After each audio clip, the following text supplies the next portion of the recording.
Hello hi எல்லாரும் எப்படி இருக்கீங்க? Welcome back to our channel. Hello friends, இன்னைக்கு என்ன டாபிக் பார்க்க போகிறோம்ப்பா? டெலிவரிக்கு அப்புறம் நம்மளோட டே டு டே லைஃப் இது எப்படி இருக்குன்னு எல்லாருக்கிட்டையும் ஷேர் பண்ணாங்கிறதுக்காக தான் இந்த வீடியோ. சில பேர் கமெண்ட் பண்ணியிருந்தாங்க, எப்படி நீங்கள் 2 பேரும் மேனேஜ் பண்ணீங்க, தனியாக எப்படி மேனேஜ் பண்ணீங்க கேட்டிருந்தீங்க. அதெல்லாம் உங்கள்கிட்ட டீட்டெயிலாக ஷேர் பண்ணணும், அதுக்காக தான். ஏன்னா ஒரு சில பேர் சொல்லியிருந்தாங்க, எங்களுக்கெல்லாம் டெலிவரினாலே பயமாக இருக்கும், எங்கள் வீட்டில் எல்லாருமே கூப்பிட்டுப்போம் துணைக்கு, தனியாக இவங்களால் மேனேஜ் பண்ணுறது கஷ்டமாக இருக்குன்ற பயத்திலே நாங்கள் ப்ரெக்னென்சி பிளான் பண்ணாமல் தள்ளி போட்டுகிட்டே இருக்கோம் அப்படின்னாங்க. ஸோ உங்களுக்கு எங்களோட எக்ஸ்பீரியன்ஸை ஷேர் பண்ணுறோம்.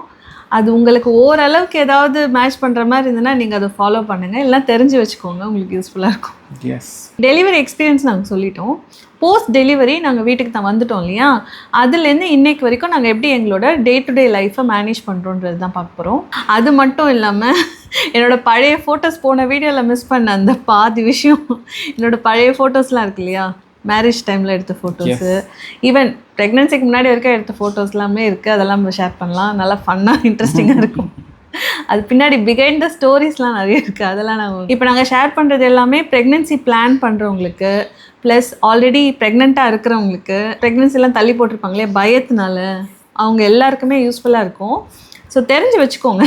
யங் கப்புள்ஸ் நம்ம சேனல் நிறைய பேர் ஃபாலோ பண்ணுறாங்க, அவங்களுக்கு இந்த வீடியோ ரொம்ப யூஸ்ஃபுல்லாக இருக்கும். உங்களுக்கு தெரிஞ்சவங்க யாராவது இருந்தாலும் ஷேர் பண்ணுங்க. ஆமாம், ஃபஸ்ட்டு ப்ரெக்னென்சி எப்போ என்னாச்சுன்னா, நான் எங்கள் அம்மா வீட்டில் இருந்தேன். இவர் வீக்கெண்ட் ஆனால் பார்த்துட்டு போயிட்டு இருந்தார். ஸோ உங்களுக்கு தான் இது புது எக்ஸ்பீரியன்ஸு. ஏன்னா லாஸ்ட் டைம் இவர் வீக்கெண்ட் ஆனால் பார்ப்பாரு, அந்த மாதிரி தான் இருந்தது. பட் இது ஃபுல் டைமாக டேக் கேர் பண்ணுறதுக்கு சப்போர்ட் பண்ணிட்டு இருக்காரு. ஸோ நீங்கள் என்னென்ன கற்றுக்கிட்டீங்க? நிறைய விஷயம் கற்றுக்கிட்டேங்க. பாப்பா பால் குடித்தோடனே பர்ப்பிங் பண்ணோம், அதுக்காக டெக்னிக்லாம் கற்றுக்கிட்டேன், எப்படி பர்ப் பண்ண வைக்கணுங்கிற டெக்னிக்கு. இது ஒரு சின்ன விஷயம். இந்த மாதிரி நிறைய விஷயம் கற்றுக்கிட்டேன். ஃபர்ஸ்ட்லாம் நமக்கு நிறைய டைம் இருக்கும், சும்மா இருப்போம், டிவி பார்ப்போம், ரீல்ஸ் பார்ப்போம். இப்போ டைமோட வேல்யூ என்னன்னு இப்போ தான் தெரியுது. ஏன்னா சும்மாவே இருக்க முடியல, பேபி ஏதாவது ஒரு ஒர்க் நமக்காக கொடுத்துட்டே இருக்கோம். பாப்பா தூங்குற டைம் தான் நம்மளோட மற்ற வேலையெல்லாம் முடிக்கிற மாதிரி இருக்கும். இப்போ நைட் டைமில் ஃபுல் அண்ட் ஃபுல் நான் பார்த்துக்கிறேன் இல்லையா. ஃபர்ஸ்ட்லாம் இவர் லேட்டாக தூங்குவார், இப்போலாம் எப்படிங்க உங்களோட ஸ்லீப் ரொட்டீனை? சீக்கிரமாக தூங்கிட்டு மார்னிங் சீக்கிரமாக எழுந்து உங்களை கொஞ்சம் ரிலீவ் பண்ணலாம் அப்படின்னு தோணுது. நான் லேட்டாக தூங்கினா எந்திரிக்கிறதுக்கும் லேட் ஆகிடும், எல்லாமே கெடும். அதனால் நான் என்ன பண்ணுறேன், இப்போ சீக்கிரமாக தூங்கிட்டு இயர்லியாக எந்திரிச்சு உங்களுக்கு கொஞ்சம் சப்போர்ட் பண்ணுறேன். லைக் 4 o'clock, 4:30, 5 அந்த மாதிரி எந்திரிச்சு போய் பார்ப்பேன். இவங்க தூங்கிட்டு இருப்பாங்க, பேபி முழிச்சிட்டு இருக்கோம். ஸோ கொஞ்சம் நேரம் நான் பார்த்துக்குவேன்.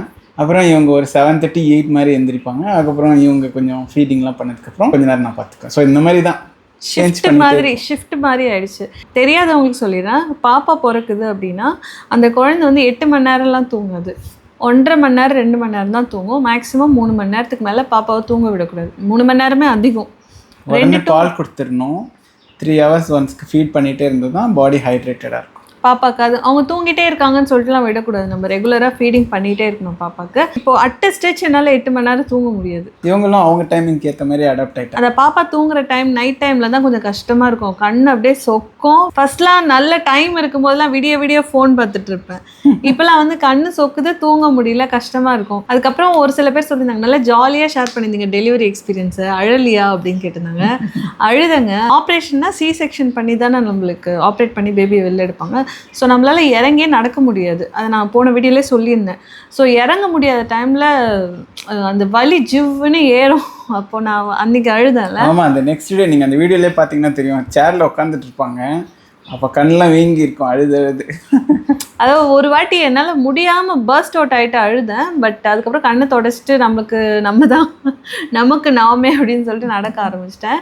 நான் உங்ககிட்ட சொல்லியிருந்தேன் இல்லையா, எனக்கு பேக் பெயின் இருக்குது. சி செக்ஷனாலே ஸ்பைனில் ஒரு ஊசி போடுவாங்க, அது ப்ளஸ் நம்மளுக்கு தையல் போட்ட இடம் வலிக்கும், தூக்கம் இருக்காது. இதெல்லாம் தாண்டி எனக்கு ஒரு புது பிரச்சனை வந்திருக்குன்னு சொன்னேன். என்ன பிரச்சனை? பல்வலி.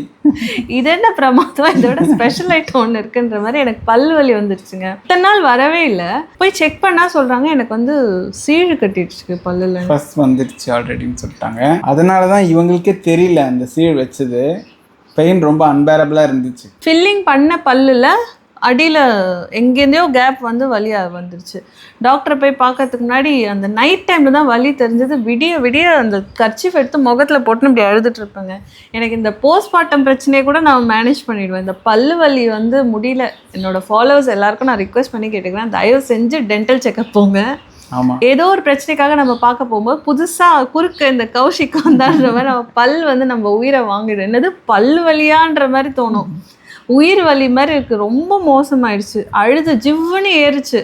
போயிட்டு இந்த வீடியோ எடுக்கிற இன்னைக்கு வரைக்கும் அந்த ரூட் கேனல் ட்ரீட்மெண்ட்டே முடிச்சிட்டேன் நான். அந்த 9 month வந்து நான் பைக்கே ஓட்டாமல் இருந்தேன்ல, வலி தாங்கலை. ப்ளஸ் இந்த பெட்ரோல் டிமாண்டு இதெல்லாம் இருந்ததா, இதுக்கு இந்த டைமில் எதுக்கு கேப் எல்லாம் வெயிட் பண்ணிட்டு டாக்டரை போய் பார்க்கறதுக்கு நானே பைக் எடுத்துகிட்டு 3 ட்ரிப்பு அடித்து பல்ல வந்து ட்ரீட்மெண்ட் எடுத்து முடிச்சாச்சு. இப்போ இந்த பல்லு ஃபிக்ஸ் பண்ணிட்டேன் நான். இப்போ இங்கே வலி ஆரம்பிக்குது. இதுக்கு தான் நான் ஒரு சின்ன அட்வைஸ் உங்களுக்கு சொல்வேன். ப்ரோஆக்டிவாக இருங்க பல்வலியை பொறுத்த வரைக்கும். எனக்குலாம் ஒரு சின்னதாக ஏதாவது ப்ராப்ளம் வந்தாலும் கிளம்பி போயிடுவேன். நான் எதிர்பார்க்கவே இல்லைங்க. நான் மனசை ஆல்ரெடி நான் வந்து ப்ரிப்பேர்டாக வச்சுட்டேன். நம்மளுக்கு தையல் போட்ட இடம் வலிக்கும், நம்ம அதை மேனேஜ் பண்ணணும். முதுகு வலிக்கும் மேனேஜ் பண்ணணும், தூக்கம் இருக்காது மேனேஜ் பண்ணணும். நம்ம இதெல்லாமே கண்டிப்பாக ஓவர் கம் பண்ணணுன்ற மைண்ட் செட்டோடு இருந்தேன். இந்த பல்லு வலி வந்து எங்கேருந்து வந்ததுன்னு தெரிலங்க. எனக்கு அப்படியே தாரையாக தண்ணி ஊற்றும், யார்கிட்ட சொல்லி அழறதுன்னு தெரியாது அந்த நைட் டைமில். ஐயோ கொடுமை.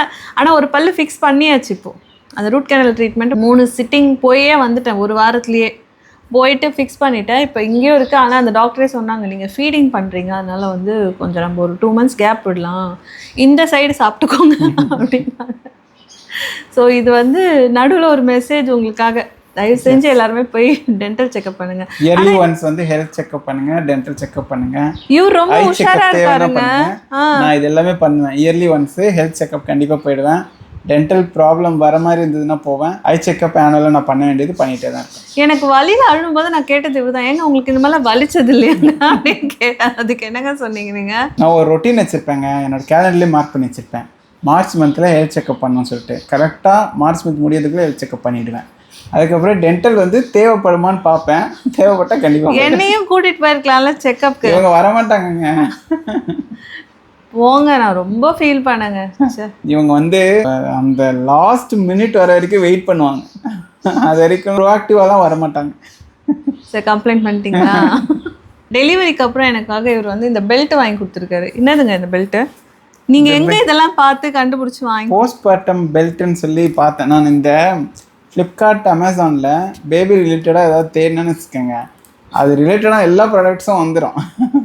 அது தேவைப்படும், அது பாட்டு சஜஷன் பண்ணிகிட்டே இருக்குது. ஸோ இவங்களுக்கு வந்து வெயிஸ்ட்லாம் கொஞ்சம் குறையணுன்றதுக்காக இந்த பெல்ட்டு சஜஸ்ட் பண்ணாங்க. சரின்னு நான் அதை வாங்கி கொடுத்துருக்கேன். இதை யூஸ் பண்ணி அவங்க வந்து பேக் டு 0 சைஸாக மாறிடுவாங்க. ஆல்ரெடி பேக் மாதிரி இருக்க வயிறு எப்படி மறுபடியும் உள்ளே போகும்? அதுதான் மிராக்கிள். நீ நடக்கணும், அதெல்லாம் அந்த பெல்ட் போட்டு நடக்கணும். சோனா பெல்ட்டா? சோனா பெல்ட். அடுத்து வந்து எனக்காக சௌபாக்கிய சுண்டி லேகியம் வாங்கி கொடுத்து. இது யாருங்க அவங்க சொன்னது? பிரசவ லேகியம்னு ஒருத்தங்க வீட்டுக்கு பெரியவங்க வந்து பார்க்குறாங்களே பேபியை, அவங்க பார்க்கும்போது சொல்கிறாங்க இதெல்லாம் கண்டிப்பாக சாப்பிட்ணும், வாங்கி கொடு அப்படி சொல்லி சொன்னாங்க. இவங்களால போய் வாங்க முடியாது, நம்ம தான் கேர் பண்ணிக்கணும். போய் தேடி வாங்கிட்டு வந்த மருந்து கடையில். இது என்னன்னு எனக்கும் தெரியல. ஃபர்ஸ்ட் ப்ரெக்னன்சி அப்போ நான் இது சாப்பிட்ட மாதிரியே எனக்கு ஞாபகம் இல்லை. இது டைஜஷனுக்கு ஹெல்ப் பண்ணும், பேபிக்கும் நல்லா ஜீரணமாக இருக்கும்னு சொன்னாங்க. இது யாராவது யூஸ் பண்ணியிருக்கீங்க? இது என்ன, இதோட பர்பஸ் என்ன? இது யாருக்காவது தெரிஞ்சால் எனக்கு கமெண்ட்டில் சொல்லுங்கள், நானும் தெரிஞ்சுக்கிறேன். பிரசவ லேகியம்னு சொன்னாங்க. நான் கடையில் கேட்கும்போது இதுதான் கொடுத்தாங்க. சௌபாக்கிய சுண்டி லேகியம் போட்டிருக்கு. பிரசவ லேகியம், பிரசவ லேகியம்னே ஒன்று கிடையாது. அவங்க அப்படி தான் சொன்னாங்க. வீட்டுக்கு வந்த பெரியவங்க இந்த கடையில் இருக்கோம், போய் கேட்டுப்பாருன்னு. அடுத்து வந்து பாப்பாவை எப்படி பார்த்துக்குறோன்னா, தனியாக தானே இருக்கும், அதனால் வந்து வேலையை குறைக்கிறதுக்கான எல்லா வேலையும் பண்ணியாச்சு. எப்படின்னா ரொம்ப ஒர்க்லாம் காம்ப்ளிகேட் பண்ணிக்கல. டயப்பர் வந்து வேறு வழி இல்லை, வேறு துணிலாம் யூஸ் பண்ணால் அதை துவைக்கிறது எனக்கு கஷ்டமாக இருக்குன்னு சொல்லிட்டு டயப்பர் தான் யூஸ் பண்ணுறேன் நான். அதை குறைக்க போகிறோம். ஆனால் ஃபஸ்ட்டு மந்த்துங்கிறதுனால இப்போதைக்கு யூஸ் பண்ணுறோம். போக போக அதை ரெடியூஸ் பண்ணிவிட்டு நார்மல் காட்டன் கிளாத் தான். ஏன்னா அந்த துணியை கையில் தான் துவைக்கணும், பாப்பா துணியெல்லாம். அதனால் வந்து டயப்பர் தான் யூஸ் பண்ணுறேன். அதை தனியாக ஊற வச்சு துவைக்கிற அளவுக்கு எனக்கு அந்த அளவுக்கு பேஷன்ஸ் இல்லை, டைமும் இல்லை. அதனால் டயப்பர் தான் யூஸ் பண்ணுறேன். காசு போனால் போதும்னு சொல்லிட்டு டயப்பரும் அந்த வைப்ஸ் நிறைய தொடச்சி யூஸ் பண்ணுற மாதிரி தான் அது யூஸ் பண்ணுறோம். நெக்ஸ்ட்டு வந்து அந்த ரூமை நான் எப்படி செட் பண்ணியிருக்கேன்னா, டிவி, அதுக்கப்புறம் கட்டில், ப்ளஸ் அந்த ரூமில் வேறு எந்த குப்பையுமே வைக்கல. நான் கரெக்டாக ஃபீடிங் பண்ணிகிட்டு இருக்கும்போது எனக்கும் எக்ஸாஸ்ட் ஆகும்போது நான் டிவி பார்க்குறேன். இப்போ வந்து ஃபுல் டைமாக டிவி பார்த்துன்னு இருக்கேன் நான்.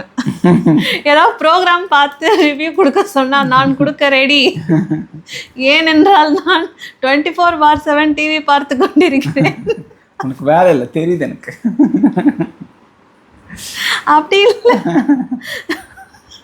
அப்படி எனக்கு வேலை இல்லையா? இல்லை, அது மிஷ்கின் டைலாக், அதுதான் சொன்னேன்.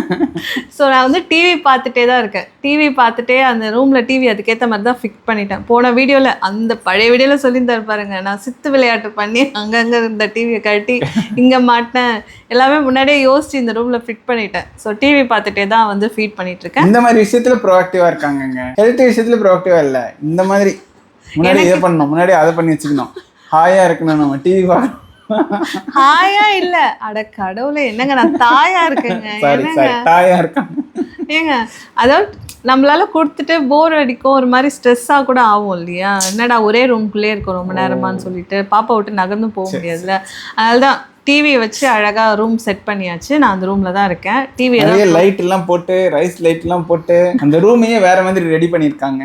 அவன் பாப்பாவுக்கு ஃபோட்டோ ஷூட் பண்ணோம் இல்லையா, அந்த ஃபோட்டோலாம் கூட கொஞ்சம் ஃபிக்ஸ் பண்ணியிருக்கேன். இன்னும் ஒரு 2-3 மந்த்ஸில் இந்த வீட்டோட ஹோம் டூர் 2.0 நான் உங்களுக்கு ஷேர். பேபி ப்ரூஃபிங்லாம் நாங்கள் பண்ண போகிறோம். அதெல்லாம் பண்ணிட்டோம்னா டீட்டெயிலான வீடியோ வரும்.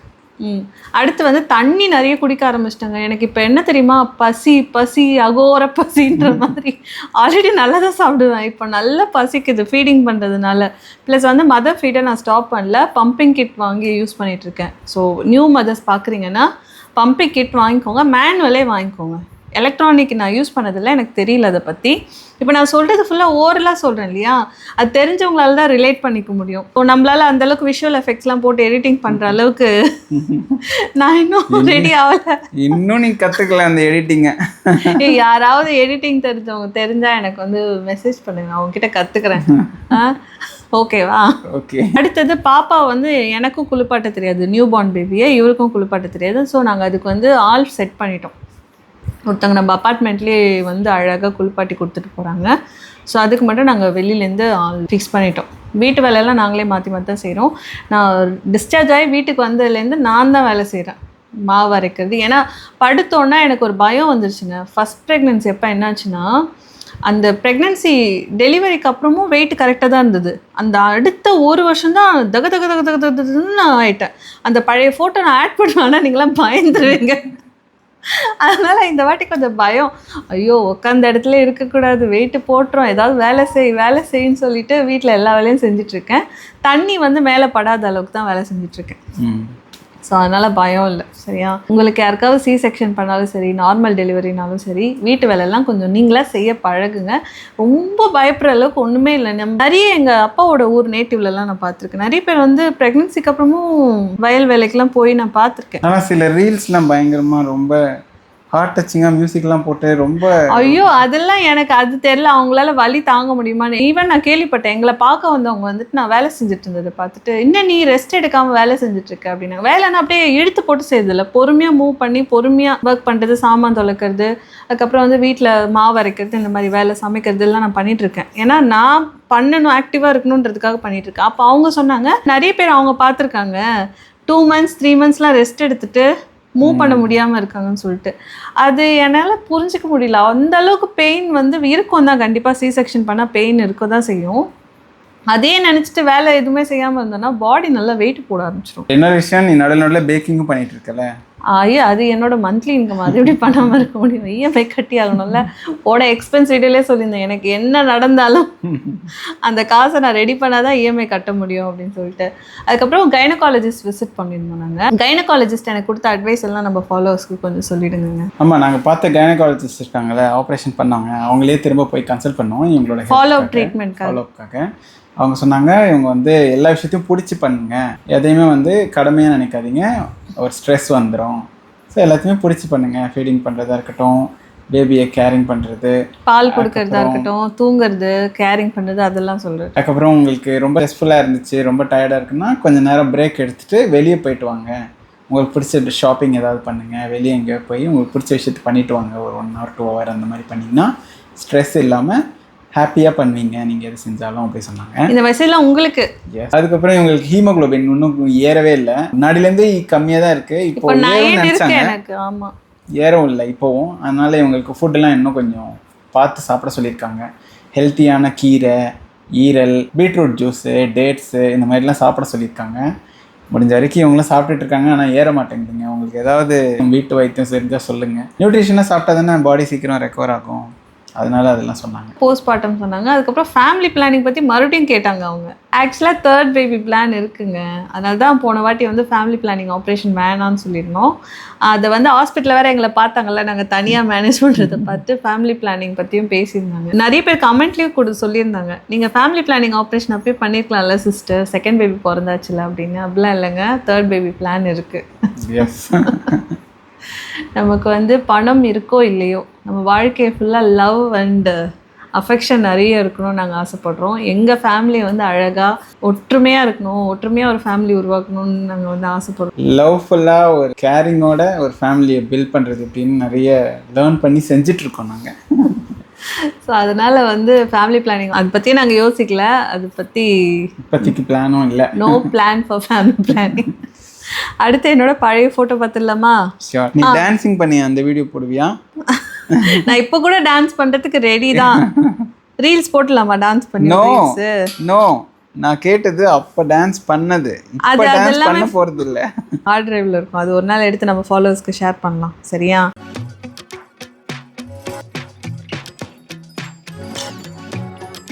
இந்த ஃபோட்டோ நான் ஷேர் பண்ணுறேன் இல்லையா, இது வந்து எங்களோட ரிசப்ஷனுக்கு எடுத்த ஃபோட்டோ. இது ஆக்சுவலி எங்கள் மேரேஜில் 2 ரிசப்ஷன் நடந்துச்சு. செஞ்சியில் மேரேஜ் பண்ணணும்னு சொல்லியிருந்தோம் இல்லையா, அங்கே ஒரு ரிசப்ஷன். எங்கள் அப்பா திருப்பூரில் ஒர்க் பண்ணாருன்னு சொல்லியிருந்தேன் இல்லையா, அங்கே நிறைய ஃப்ரெண்ட்ஸ் இருந்தாங்க எங்களுக்கு. ஸோ அவங்களுக்காக அங்கே ஒரு ரிசப்ஷன் பண்ணோம். ஸோ இந்த ஃபோட்டோ வந்து திருப்பூரில் ஒரு ரிசப்ஷன் பண்ணோம்ல, அங்கே எடுத்த ஃபோட்டோஸ்.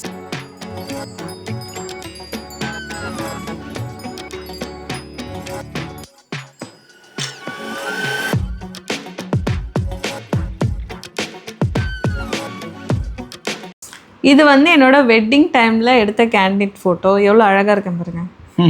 கண்ணில் கண்ணீரோடு இருக்கியே. ஆமாம், லைஃப்பில் வந்து ஒரு மொமெண்ட் வரும், நமக்குலாம் கல்யாணமே நடக்காதுன்னு. அது வந்து கரெக்டாக கல்யாண டைமில் நீங்கள் எனக்கு தாலி கட்டும் போது, சே நமக்கும் கல்யாணம் ஆகிடுச்சுப்பா அப்படின்னு சொல்லிட்டு கண்ணு கலங்கிட்டேன். நான் என்ன தெரியுமா நினச்சேன், நம்ம மனசில் நினச்சவரையே நம்ம தாலி கட்டிட்டாரே அப்படின்னு நீ ரொம்ப நெகிழ்ச்சியாகி ரொம்ப எமோஷனலாக ஃபீல் ஆகி கண்ணீர் விட்டு. நான் என்ன நினச்சேன், நமக்குலாம் கல்யாணமே நடக்காது போல அப்படின்னு நினச்சிட்டு ஒரு வெற்றிடம் வரும் லைஃப். எவ்வளோ நெகட்டிவிட்டி பாருங்க. நெகட்டிவிட்டி.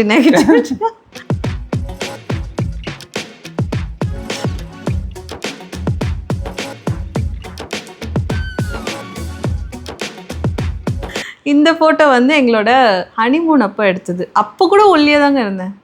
பாருங்கங்க எப்படி இருக்கேன் பாருங்கங்க. ஞாபகம் இருக்கா இது நான் தானே? இருக்கு. நம்ம 2 பேரும் பொட்டானிக்கல் கார்டன் போயிருந்தோம்ல, அங்கே எடுத்தது.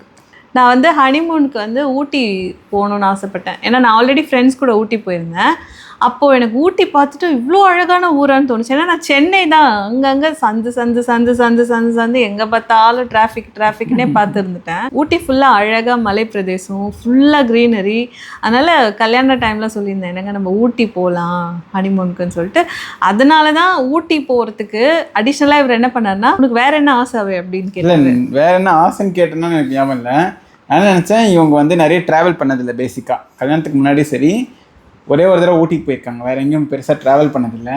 அதனால இவங்களுக்கு புதுசாக ஒரு இடத்துக்கு கூப்பிட்டு போகணும்னு நினச்சேன். ஆனால் இவங்க வந்து ஊட்டி தான் ப்ரெஃபர் பண்ணாங்க. ஸோ ஊட்டி செலக்ட் பண்ணேன். பட் என்னோட வேல்யூ அடிஷனாக அதில் ஒன்று இருக்கணும்னு சொல்லிட்டு ஃப்ளைட்லேருந்து போனோம். நான் ஃப்ளைட்டில் போனதே இல்லைன்னு சொல்லியிருந்தேன். ஃப்ளைட்டில் தான் போகணும்னு சொல்லிட்டு ஃப்ளைட்டில் போகணும்னு சொல்லி கூப்பிட்டு கோயம்புத்தூர் வரைக்கும் ஃப்ளைட்டில் போயிட்டு அங்கேருந்து நாங்கள் ஊட்டிக்கு கூட்டிகிட்டு போனார். இது வந்து ஹனிமூன் டைமில் எடுத்த ஃபோட்டோ.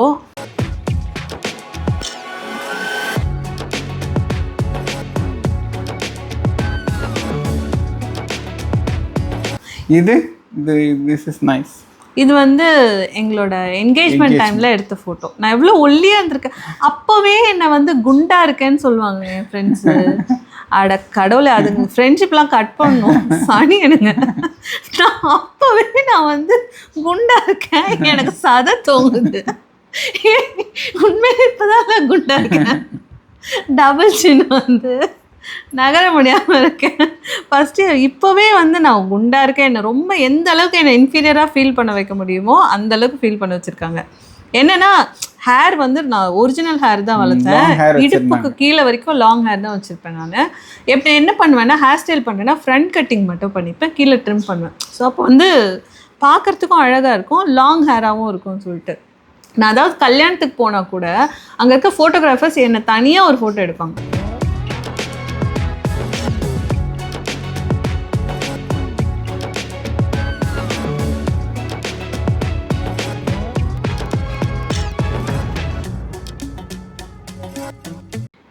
எடுத்து என்கிட்ட கொடுப்பாங்க. நானே கேட்கவே மாட்டேன், என்னை வந்து எடுத்து கொடுப்பாங்க. அந்த அளவுக்கு இருந்தேன் நான்.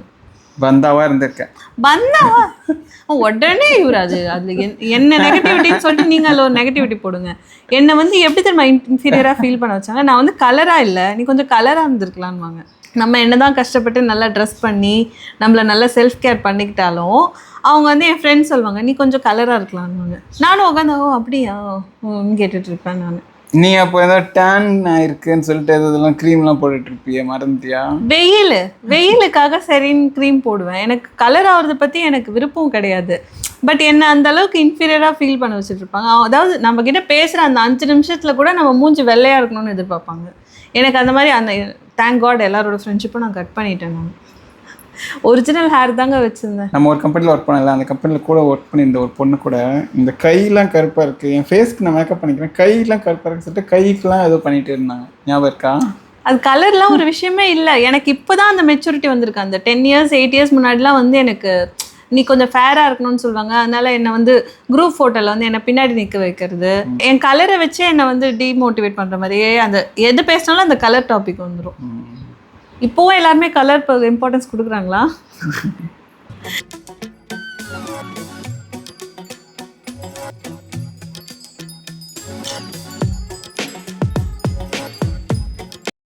இது வந்து நான் எங்களோட ரிசப்ஷன் செஞ்சில் எடுத்தது. இது வந்து ஒரிஜினல் ஹேர் இருந்து எப்படி இருக்குங்க? இவர் அப்பத்துலேருந்து இப்போ வரைக்கும் அதே மாதிரியே இருக்கார் பாருங்க. எனக்கு இதெல்லாம் பார்க்க ஆத்திரங்கள் வருது, ஆத்திரங்கள். எனக்கு வெயிட் போட்டது கூட எனக்கு பிரச்சனை இல்லைங்க. இந்த எந்த ட்ரெஸ்ஸுமே என்னால் போட முடியலங்க. எல்லாமே டீக்ளட்டர் பண்ணிட்டேன், டொனேட் தான். இப்போ இந்த நான் காமிக்கிற எந்த ட்ரெஸ்ஸுமே அந்த கல்யாண ட்ரெஸ்ஸுங்களை தவிர வேறு எதுவுமே என்கிட்ட இல்லை, எல்லாமே டீக்ளட்டர் பண்ணிட்டேன். அதுதான் எனக்கு கஷ்டம். ஏன்னா நம்ம லேடிஸ்லாம் என்ன பண்ணுவோம், கடைக்கு போனோன்னா 1/2 மணி நேரத்துலேருந்து 1 மணி நேரம் வரைக்கும் தேடி தான் ஒரு ட்ரெஸ்ஸை பிக் பண்ணுவோம். அது அழகாக போட்டுக்கலான்னு நினச்சி வாங்குவோம், அதுக்குள்ளே வெயிட் போட்டு.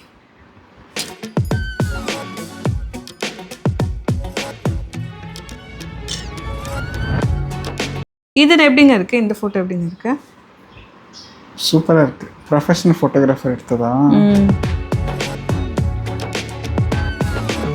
இந்த ரெட் கலர் சாரீ தான் நம்ம ரீசன்ட் வீடியோவில் கூட இதே சாரீ தான் கட்டியிருந்தேன். அதுக்கு ஒருத்தர் கமெண்ட் பண்ணியிருந்தார், நீங்கள் இந்த கட்சியை ப்ரமோட் பண்ணுறீங்களா? No no no politics, no politics. இந்த சாரீ நல்லா இருக்கா? அந்த ஜார்ஜெட் சாரீஸ்லாம் நான் கட்டிட்டு வரேன்ல, அதெல்லாம் நான் டிசைன் பண்ணது 10 இயர்ஸ் முன்னாடியே நான் டிசைன் பண்ணது. இந்த ஃபோட்டோஸ்லாம் அதுதான். இது எப்படிங்க இருக்கு?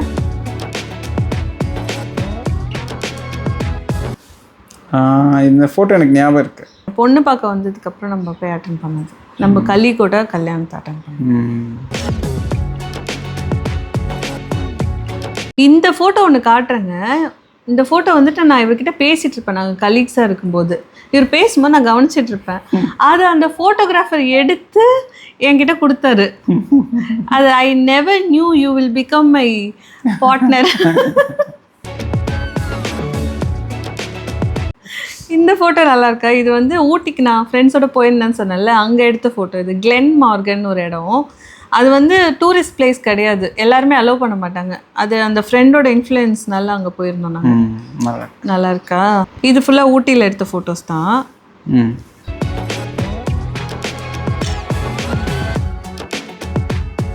இந்த ஃபோட்டோவில் ஒரு இன்ட்ரெஸ்டிங் ஸ்டோரி இருக்குது.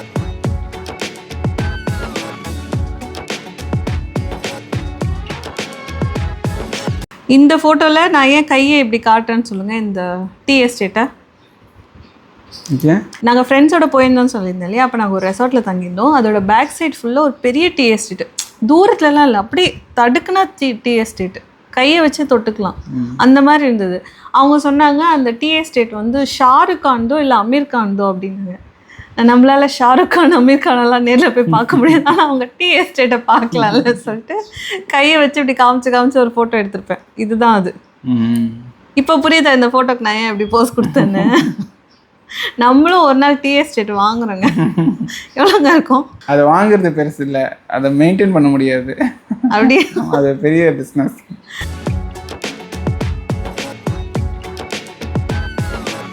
இது வந்து முதுமலையில் எடுத்தது. இந்த ஃபோட்டோ எப்படி இருக்கு? நைஸ். சரி, அப்போவே ஃபீல் பண்ணியிருக்கேங்க நான் ஒல்லியா இல்லைன்னு. ஐயோ,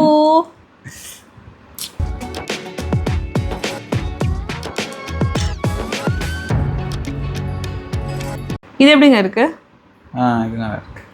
இந்த photo Black and white photo. Black and white photo.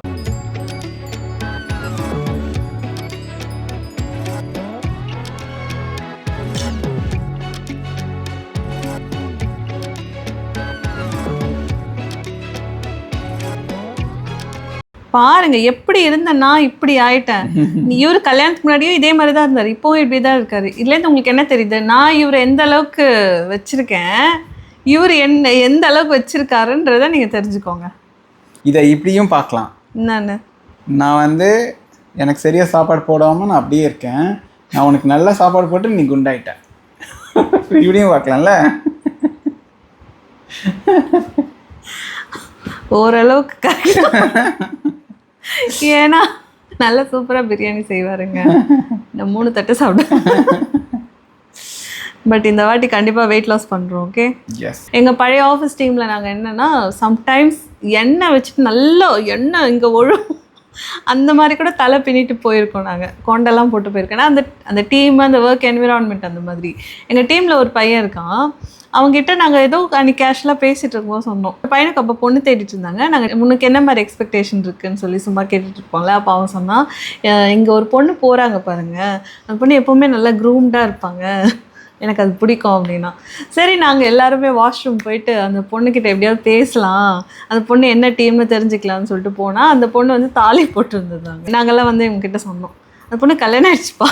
அவன் டென்ஷன் ஆகிட்டான். ஏங்க எனக்கு அந்த மாதிரி இருந்தால் தாங்க பிடிக்கும்னு சொன்னேன், எனக்கு அவங்கள பிடிக்கும்லாம் நான் சொல்லலைங்க.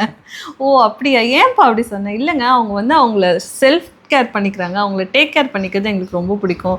அப்போ எங்கள் டீமில் ஒரு பொண்ணு சொன்னான், ஏன் நாங்களாம் எண்ணெய் வச்சுட்டு தலை வாடுறோம்ல, நல்லா ஹெல்த்தியாக மெயின்டைன் பண்ணுறோம்ல, இதெல்லாம் அவனுக்கு பிடிக்காது அப்படின்னு கேட்கும்போது அவன் சொன்னான், அவங்க லுக்குக்காக அவங்க கொஞ்சம் எக்ஸ்ட்ரா எஃபர்ட் போடுறாங்க இல்லையா, அதனால எனக்கு பிடிக்கும் அப்படின்னு சொன்னாங்க. எனக்கு பிரியதர்ஷினி இப்போ இருக்கிறத விட இதுக்கு முன்னாடி ஒல்லியாக அந்த மாடர்ன் ட்ரெஸ்ஸில் நீங்கள் பார்த்த ஃபோட்டோவில் இருந்தாங்க, அதுக்கும் முன்னாடி ஒரு லுக்கில் இருந்தாங்க. நான் ஃபஸ்ட்டு ரெக்ரூட் பண்ணும்போது ஜாயின் பண்ணாங்கல்ல கம்பெனியில், அந்த லுக் தான் எனக்கு ரொம்ப பிடிக்கும். என்ன தலை பின்னிட்டு வந்ததா? அந்த கம்பெனியில் வந்து சேர்ந்ததுக்கு அப்புறம் அவங்க நிறைய மாடர்ன் ட்ரெஸ்லாம் வாங்கி நல்லா ட்ரெஸ் பண்ணி நல்லா க்ரூம் பண்ண ஆரம்பித்தாங்க. பட் அதுக்கு முன்னாடி வந்து சேரும்போது என்ன அந்த போட்டோலாம் இல்லை, நல்லா ஆயில் அப்ளை பண்ண மாதிரி ஹேர் வந்து ஃபுல்லாக சப்பையாக இருக்கும், முடியலாம் பின்னிட்டு. ஏன்னா முடி வளர்க்கணுன்றதுக்காக பின்னுவேன், இது வரைக்கும் பின்னிட்டு தான் இருப்பேன் நான். அதுதான் பிடிக்கும். இந்த மாடர்னாக இருக்கிறது, செல்ஃப் க்ரூம் பண்ணிக்கிறதுலாம் பிடிக்காது உங்களுக்கு? அதுவும் க்ரூமிங் தான். ஏன் நீங்கள் வந்து ஒரு மாடர்ன் ஸ்டாண்டர்ட் வச்சுட்டு அதை ஃபாலோ பண்ண சொல்லி எல்லாரையும் புஷ் பண்ணுவீங்களா? அதுவும் ஒரு க்ரூமிங் தான். சரி, நீ பார்க்குற நீங்கள் சொல்லுங்கள், மேலாக இருக்கட்டும் ஃபீமேலாக இருக்கட்டும், அவங்க வந்து இந்த மாதிரி இயற்கையாக நேச்சுரலாக எண்ணெய் தடவிட்டு பின்னிட்டு இந்த மாதிரி இருக்கிறது பிடிக்குமா, இல்லை வந்து நல்லா செல்ஃப் கேர் பண்ணிவிட்டு நல்லா க்ரூம்டாக எப்போவுமே அப்படியே சென்ட் அடிச்சுட்டு டிப்டாப்பாக ட்ரெஸ் பண்ணிகிட்டே இருப்பாங்க? ஒரு சில பேர் நல்லா ப்ரெசென்டபுளாக இருக்கணும்னு நினைப்பாங்க, ஒரு சில பேர் வந்து ஹெல்த்தியாக இருக்கணும், அதெல்லாம் கேர் பண்ணிக்காமல் இன்டேக்கில் ஃபோக்கஸ் பண்ணுவாங்க, சாப்பாடு நல்லா ஹெல்த்தியாக சாப்பிடணும். நீங்கள் வந்து எப்படி எதிர்பார்க்குறீங்க அதெல்லாம் கொஞ்சம் சொல்லுங்கள், நாங்களும் கொஞ்சம் தெரிஞ்சுக்கிறோம். நான் சொன்னது பிரியதர்ஷினியை நான் 3 ஸ்டேஜில் பார்த்துருக்கேன், 4 ஸ்டேஜில் பார்த்துருக்கேன்ல, அதை வச்சு சொல்கிறேன். நான் ஃபஸ்ட்டு பார்க்கும்போது அவங்க எப்படி இருந்தாங்களோ அது எனக்கு பிடிச்சிருக்குன்னு சொல்கிறேன். இப்போ நான் பொதுவாக வந்து நல்லா க்ரூம்டாக தான் இருக்கணும்னு தான் நினைப்பேன். நல்லா ட்ரெஸ் பண்ணிவிட்டு ஃபிட்டாக இருக்கிறவங்க தான் எனக்கு ரொம்ப பிடிக்கும். ஹெல்த்தியாக ஃபிட்டாக இருக்கும். ஏன் அவங்களுக்காக அவங்க டைம் ஸ்பெண்ட் பண்ணி அதை பண்ணுறாங்கல்ல. ஓ, அப்போ நீங்கள் இதை என்கிட்ட சொல்லி தான் நான் பண்ணியிருப்பேன்ல, நான் இனிமே பீப்பா மாதிரி ஆயிருக்க மாட்டேன்ல.